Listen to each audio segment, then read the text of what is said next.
इस क्वेश्चन में पी के बाद क्यू और आर छोड़ के यहाँ पे एस हो रहा है, ठीक है। ई के बाद एफ और जी छोड़ के यहाँ पर एच हो रहा है, ठीक है। सी के बाद डी और ई छोड़ के यहाँ पर एफ हो रहा है। एल के बाद एम और एन छोड़ के यहाँ पे ओ हो रहा है, ठीक है। तो उसी तरह हम लोग इसका भी करेंगे। क्यू के बाद आर और एस छोड़ के यहाँ पे टी हो जाएगा, जैसे पी के बाद क्यू और आर छोड़ के यहाँ पर एस हुआ है, ठीक है। तो उसी तरह क्यू के बाद आर और एस छोड़ के यहाँ पे टी हो जाएगा, ठीक है। और टी के बाद यू और भी छोड़ के यहाँ पे डब्ल्यू हो जाएगा, ठीक है, लास्ट सेकंड में। जैसे यहाँ पर लास्ट सेकंड में एच है। ई के बाद एफ और जी छोड़ के एच यहाँ हुआ है, उसी तरह टी के बाद यू और भी छोड़ के डब्ल्यू यहाँ हो जाएगा, ठीक है। अब आप ऑप्शन में देखिए, लास्ट में डब्ल्यू और टी सिर्फ ऑप्शन सी में है, ऑप्शन डी में भी नहीं है, ऑप्शन बी में भी नहीं है, ऑप्शन ए में भी नहीं है, यानी कि ऑप्शन सी हमारा आंसर है। आगे चेक करने की ज़रूरत नहीं है। इस क्वेश्चन में बी के बाद सी छोड़ के डी हो रहा है, डी के बाद ई छोड़ के एफ हो रहा है, और एफ के बाद यहाँ पर डायरेक्ट जी हो जा रहा है, ठीक है। और जी के बाद यहाँ पर एच छोड़ के आई हो रहा है, आई के बाद जे छोड़ के के हो रहा है, ठीक है। तो उसी तरह हम लोग यहाँ पर भी करते हैं। एम के बाद एन छोड़ के ओ हो रहा है, ओ के बाद पी छोड़ के क्यू हो रहा है, और क्यू के बाद यहाँ पर डायरेक्ट आर हो जाएगा।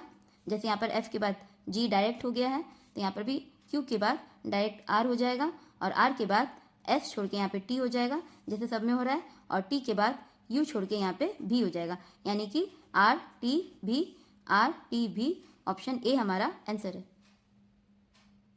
आप लोग चाहे तो ऐसे भी कर सकते हैं, बी और जी में +5 का डिफरेंस है, डी और आई में भी +5 का डिफरेंस है, एफ और के में भी +5 का डिफरेंस है। तो हम लोग इसमें वैसे करेंगे। एम का नंबर 13 होता है, 13 में प्लस करेंगे 5 तो हमारा आ जाएगा 18 हमारा आर का नंबर होता है। ओ का नंबर 15 होता है, 15 में प्लस करेंगे 5 तो हमारा आ जाएगा 20 हमारा टी का नंबर होता है। क्यू का नंबर 17 होता है, और 17 में प्लस करेंगे 5 तो हमारा आ जाएगा 22 हमारा भी का नंबर होता है, ठीक है। आर टी भी ऑप्शन ए हमारा आंसर है। इस क्वेश्चन में ए के बाद बी के बाद सी के बाद डी के बाद हमारा यहाँ पर आएगा ई, ठीक है।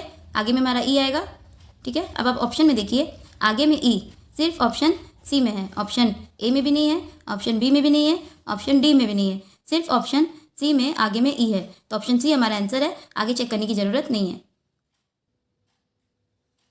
इस क्वेश्चन में अगर आप लोग ध्यान से देखें तो लास्ट में ए ई आई यू ये सब वॉवेल का वर्ड होता है, ठीक है, वॉवेल का लेटर होता है, ए ई आई ओ यू, ठीक है। तो यहाँ पर देखिए ए के बाद ई आई के बाद ए के बाद ई के बाद आई के बाद यहाँ ओ होना चाहिए, ओ के बाद यहाँ यू, तो हमारा लास्ट में ओ होना चाहिए, ठीक है।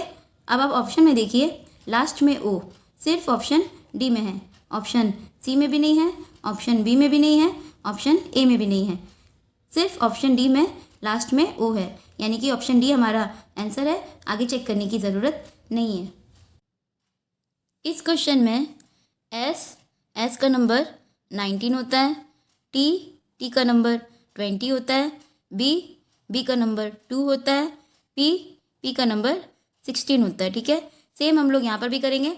एम का नंबर 13 होता है, एन का नंबर 14 होता है, ठीक है। अब आप ऑप्शन में देखिए, 13 और 14 सिर्फ ऑप्शन ए में है, ऑप्शन बी में भी नहीं है, ऑप्शन सी में भी नहीं है, ऑप्शन डी में भी नहीं है, सिर्फ ऑप्शन ए में 13 और 14 है, तो यानी कि ऑप्शन ए हमारा आंसर है। आगे चेक करने की ज़रूरत नहीं है।